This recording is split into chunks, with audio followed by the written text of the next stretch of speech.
What if I told you that some of the most trusted plants for supporting the immune system were used long before modern supplements and health trends existed?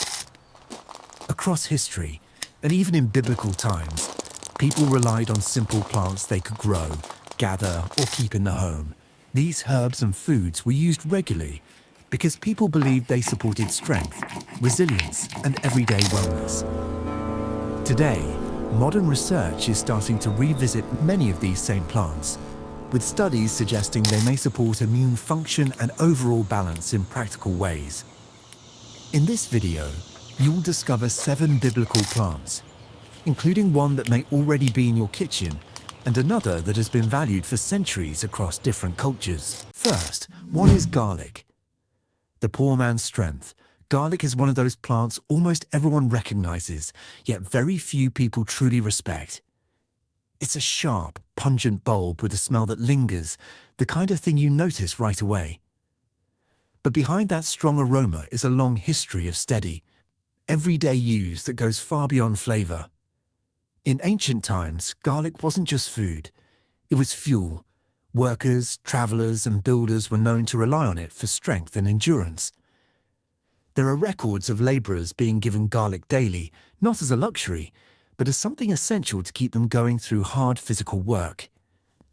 It showed up in simple meals, carried across long journeys, and earned a quiet reputation as something that helped people stay resilient when conditions were tough.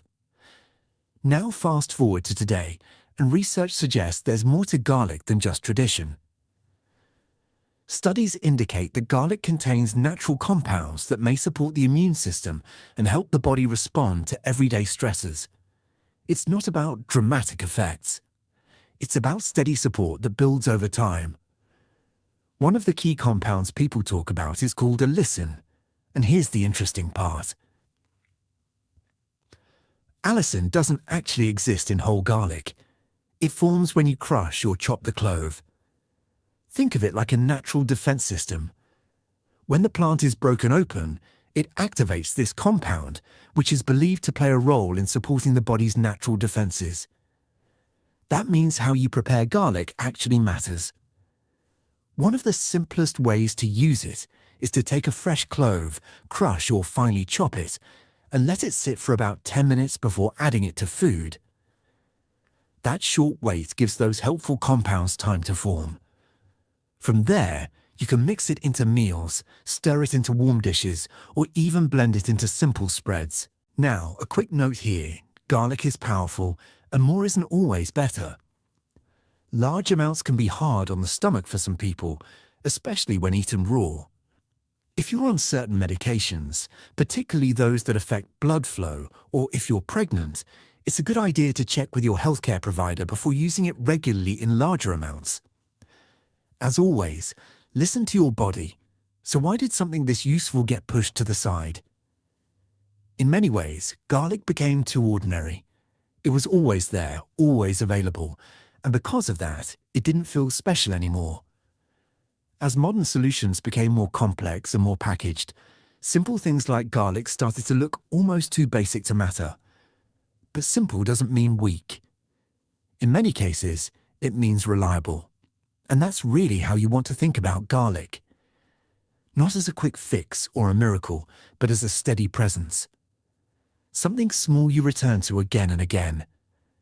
Something that works quietly in the background while you go about your life. Think of it like a small spark in a fireplace. On its own, it doesn't look like much. But over time, it keeps the fire alive, steady and warm, long after the bigger flames have faded. Second is frankincense, the sacred resin of stillness. Frankincense is not a leaf or a root. It's a resin, a hardened sap that comes from the bark of certain desert trees. When the tree is gently cut, it releases this thick, milky substance that dries into golden, tear-shaped pieces. For thousands of years, people have burned it, infused it into oils, and carried it across long distances as something both practical and deeply valued. In ancient times, frankincense moved along major trade routes, often worth its weight in goods people depended on daily. It wasn't just used in sacred settings. It found its way into homes, into daily rituals, and into simple practices meant to support a calm, balanced life. The scent itself became associated with stillness, clarity, and a kind of quiet reset after long, demanding days. Now, when we look at it through a modern lens, research suggests there may be a reason it earned that reputation. Studies indicate that compounds found in frankincense, often referred to as boswellic acids, may support a balanced inflammatory response in the body. And that matters more than most people realize.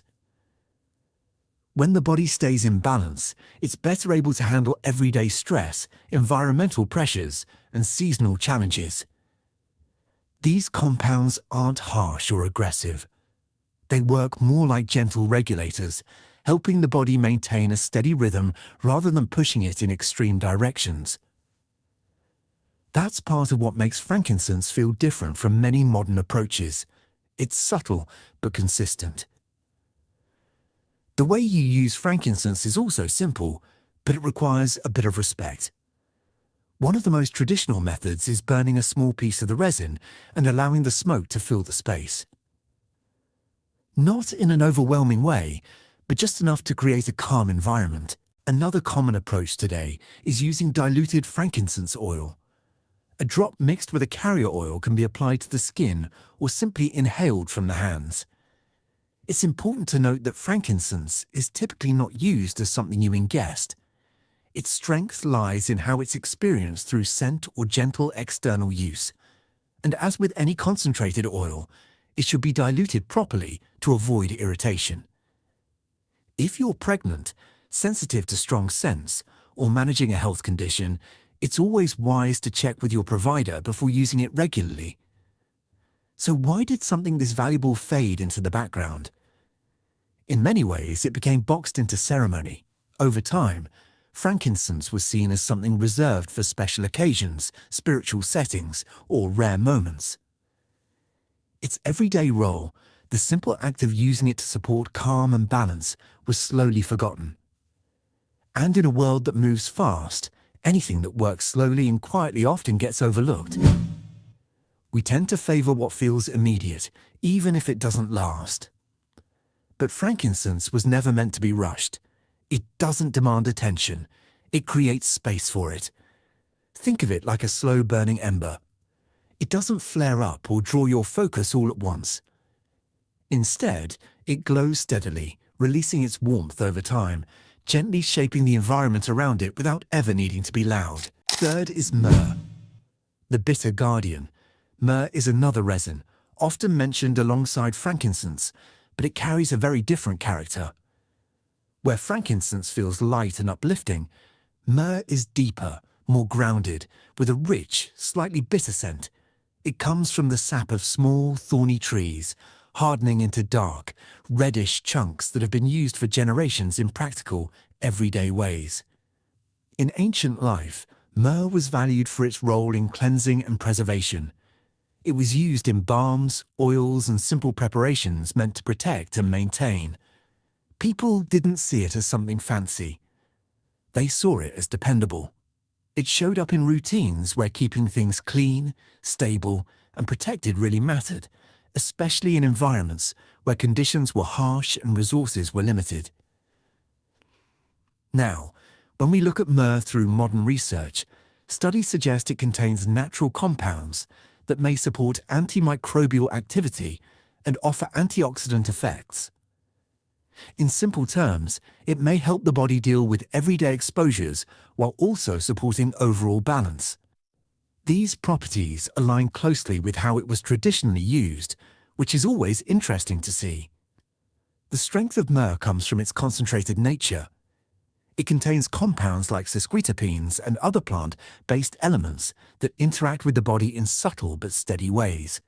You won't feel a sudden shift. Instead, it works quietly, supporting the body's natural processes over time. When it comes to using myrrh, less is more. It's typically applied externally or used in diluted forms. One simple method is to mix a drop or two of myrrh oil with a carrier oil and apply it gently to the skin. It's also sometimes used in mouth rinses or topical preparations, always in small, controlled amounts. Because it's strong, direct use without dilution can be irritating. If you're pregnant, nursing, or taking medications, it's important to be cautious and consult your healthcare provider before using myrrh regularly. And as with any concentrated plant substance, paying attention to how your body responds is key. So why did myrrh fall out of everyday use? Part of the reason is perception. Over time, it became associated more with ancient rituals and symbolic uses than with practical, daily life.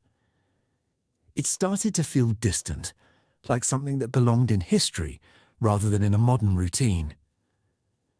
At the same time, mass-produced products took over many of the roles myrrh once filled. When something comes in a tube or a bottle, it feels easier, more familiar. And slowly, simple substances like myrrh were pushed aside, not because they stopped working, but because they stopped being remembered. But myrrh was never meant to be flashy. It doesn't call attention to itself. It simply does its job quietly and consistently. Think of it like a shield that doesn't make noise. It doesn't shine or draw a crowd. But when you need it, it's there, steady and reliable, holding its place without question. Fourth is hyssop, the herb of renewal. Hyssop is a small, leafy herb with a sharp, clean aroma that feels almost refreshing the moment you notice it. It grows in simple clusters, with narrow leaves and small flowers, but its presence has always been bigger than its size. For generations, it was known as a plant connected to cleansing, both in a physical sense and in the rhythms of daily life. In older traditions, hyssop was often used in purification practices. It was gathered, bundled, and used in simple rituals meant to refresh spaces and support a sense of renewal. But it wasn't only symbolic. It was also prepared as an herb for everyday use, especially in teas and infusions. People turned to it when they wanted to feel clear, steady, and supported, especially during seasonal changes or times when the body felt weighed down. Today, when we look at hyssop through a modern lens, research suggests it contains plant compounds that may support respiratory function and overall immune health. It includes natural elements like flavonoids and essential oils that interact with the body in gentle ways. These compounds don't push the body hard. Instead, they seem to work alongside it, helping maintain balance when things feel off. That's part of what makes hyssop unique. It doesn't overwhelm, it supports. And sometimes, that's exactly what the body needs. One of the simplest ways to use hyssop is as a tea. You can take a small amount of dried hyssop leaves, steep them in hot water for several minutes, and sip slowly. The taste is strong, slightly bitter, and very aromatic, so a little goes a long way. Some people like to blend it with milder herbs to soften the flavor, but even on its own, it carries a distinct sense of clarity. As with any herb, moderation matters. Hyssop is potent, and using too much at once can be overwhelming for the system. It's best approached in small, steady amounts.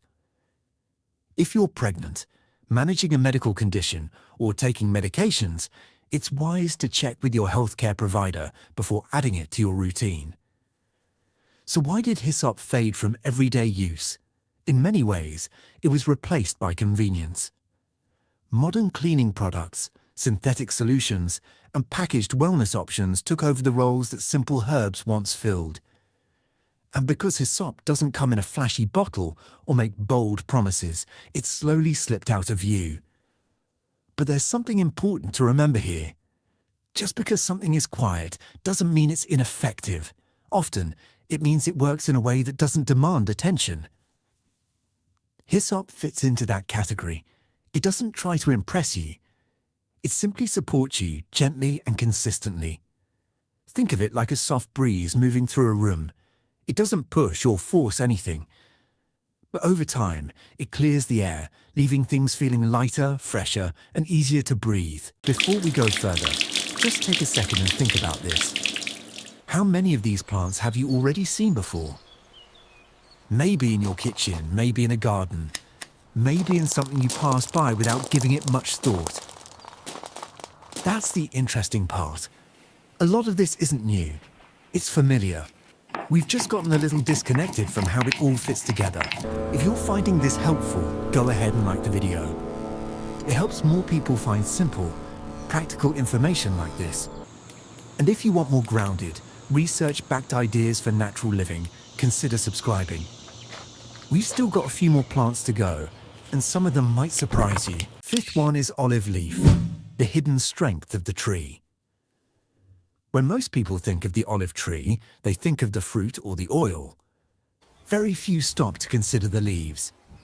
And yet, those leaves have been used quietly for generations, often in ways that matter just as much as the oil itself. Olive leaf is simple, unassuming, and easy to overlook, but it carries a long history of steady, everyday use. In traditional Mediterranean life, olive trees were part of the landscape, part of the culture, and part of daily routines. People didn't waste any part of the tree. The leaves were gathered, dried, and used in simple preparations to support general wellness. It wasn't something dramatic or rare. It was consistent. Something people returned to regularly, especially during times when they wanted to stay strong and balanced. Now, when we look at olive leaf through modern research, studies suggest it contains a compound called oleuropein. This natural plant compound has been studied for its potential to support immune function and help the body maintain balance under everyday stress. It's not about forcing the body to react. It's about helping it stay steady and resilient over time. Oleuropein works in a way that's more supportive than aggressive. It's believed to have antioxidant properties, which means it may help the body deal with normal wear and tear from daily life. Think of it as part of a system that helps the body stay in rhythm rather than pushing it out of balance. Using olive leaf is straightforward. One of the most common methods is making a simple tea. You take dried olive leaves, steep them in hot water for several minutes, and drink it slowly. The taste is mild, slightly earthy, and easy to get used to. There are also extracts available, which can be taken in small, measured amounts if that feels more convenient. The key with olive leaf is consistency. It's not something you use once and expect a noticeable shift. It's something you use regularly, allowing its subtle effects to build over time. That's how it was traditionally used, and that's how it tends to work best. As with any plant, it's important to pay attention to your body. Olive leaf is generally considered mild, but if you're taking medications, especially those related to blood pressure or blood sugar, or if you're pregnant, it's a good idea to check with your healthcare provider before using it regularly. Simple doesn't always mean it's right for everyone in every situation. So why did olive leaf get left behind? The answer is surprisingly simple. Olive oil became the star. As its popularity grew, the focus shifted almost entirely to the fruit and the oil, and the leaves faded into the background. They didn't disappear because they stopped being useful. They disappeared because attention moved elsewhere. And that's often how things go. What's most visible gets remembered. What works quietly in the background gets overlooked. But olive leaf has always been there, doing its job without needing recognition. It doesn't demand attention. It supports from behind the scenes. Think of it like the roots of a tree. You don't see them. You don't talk about them much. But without them, nothing above the surface could stand strong. Sixth is black seed, the seed of steady strength. Black seed, also known as Nigella sativa, is easy to miss if you're not looking for it. The seeds are small, dark, and slightly rough, with a flavor that's a mix of earthy, bitter, and lightly peppery. But despite its size, this seed has carried a strong reputation for generations, often referred to in traditional settings as a seed of blessing. Across different regions and cultures, black seed was used as a daily support for vitality and resilience. It wasn't something reserved for special occasions. People added it to food, mixed it into simple preparations, or used the oil in small amounts as part of their routine. It became known as something that helped the body stay steady especially during times of physical strain or seasonal changes. What's interesting is how that traditional use lines up with what modern research is beginning to explore. Studies suggest that black seed contains a key compound called thymokinone. This naturally occurring substance has been looked at for its potential to support immune balance and help the body respond to everyday stresses. Thymokinone doesn't act like a quick jolt or a strong push. Instead, it appears to work more like a regulator, helping the body maintain a sense of balance. That's an important distinction. Rather than forcing the body in one direction, it may support the systems that are already in place, allowing them to function more smoothly over time. Beyond that, black seed also contains a range of natural oils and nutrients that contribute to its overall effect. These compounds work together, not in isolation, which is often how traditional plants were used. It's not about a single ingredient. It's about the whole system working in harmony. Using black seed is simple and flexible. You can sprinkle the seeds onto food, mix them into bread or meals, or take them in small amounts with honey. Another common option is black seed oil, which can be taken in small doses or added to foods. The key is to start small. A little goes a long way, and consistency matters more than quantity. As always, it's important to be mindful. Black seed is generally well tolerated, but taking large amounts may cause discomfort for some people. If you're pregnant, breastfeeding, or taking medications, especially those related to blood pressure or blood sugar, it's wise to check with your healthcare provider before using it regularly. Paying attention to your body's response is always part of the process. So why isn't black seed more widely used today, especially in Western routines? Part of the reason is familiarity. It's not as common in everyday kitchens, and anything that feels unfamiliar tends to get overlooked. At the same time, modern systems often favor highly processed, standardized products, and simple seeds don't always fit into that model. But that doesn't make them less valuable. In fact, it often means the opposite. Black seed has stayed consistent because it was never designed to be flashy. It doesn't promise quick results or dramatic changes. It supports quietly, building over time in a way that feels steady and reliable. Think of it like a tiny key.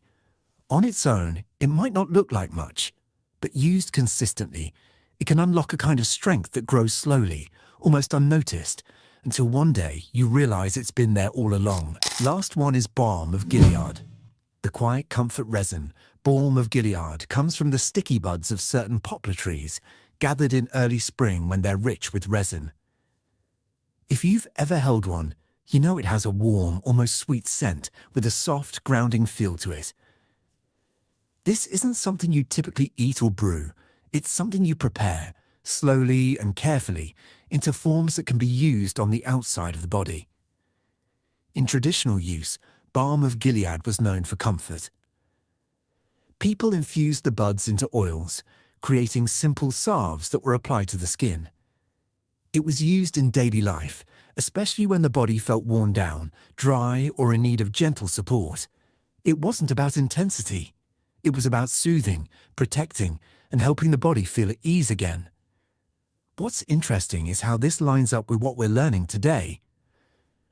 Research suggests that the resin from these buds contains natural compounds like salicylates and other plant-based elements that may support soothing effects and help the skin maintain its natural barrier.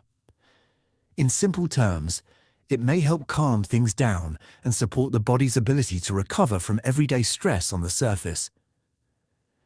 These compounds work in a way that feels familiar when you use them. Not sharp or overwhelming, but gradual and steady. It's the kind of support that doesn't draw attention to itself, but you notice the difference over time. Preparing balm of Gilead does take a little patience, but it's not complicated. One of the most common methods is to place the fresh buds into a jar and cover them with a carrier oil like olive oil. Over a few weeks, the resin slowly infuses into the oil. After straining, that oil can be used as is or thickened into a simple salve. It's a process that connects you to the plant in a very direct way. It's important to remember that this is typically for external use only. Because of its potency, applying it directly without proper infusion can be too strong for the skin. And as with any plant-based preparation, it's a good idea to test a small amount first to make sure your skin responds well.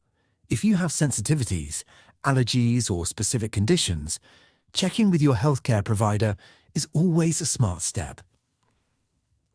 So why did something this effective fade out of everyday life? The answer comes down to convenience. As mass-produced creams and ointments became widely available, people shifted toward what was faster and easier to buy. The process of gathering, infusing, and preparing something by hand started to feel like too much effort. And over time, that shift created distance. Not just from the plant itself, but from the understanding of how simple, natural preparations could support the body in a steady way. Balm of Gilead was never about speed. It was about care, taking the time to prepare something that works gently, but consistently. Think of it like a quiet layer of protection. It doesn't demand attention or make bold claims.